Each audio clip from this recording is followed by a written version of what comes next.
How to turn on call recording on iPhone. Hey everyone, welcome back to the channel. In today's video, I'll show you how to turn on call recording on your iPhone. If your iPhone supports this feature and it's available in your region, you can enable it in just a few taps. Let's get started. Step 1. Open Settings. First, unlock your iPhone and open the Settings app. Step 2. Open Apps. Scroll down and tap Apps. Step 3. Select Phone. Now, find and tap Phone. Step 4. Open Call Recording. Inside the phone settings, tap Call Recording.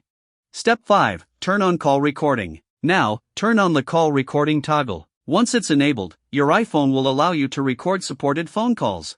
Important note: if you don't see the call recording option, make sure your iPhone is updated to the latest version of iOS. Also, keep in mind that this feature isn't available on every iPhone model or in every country and region. And that's it.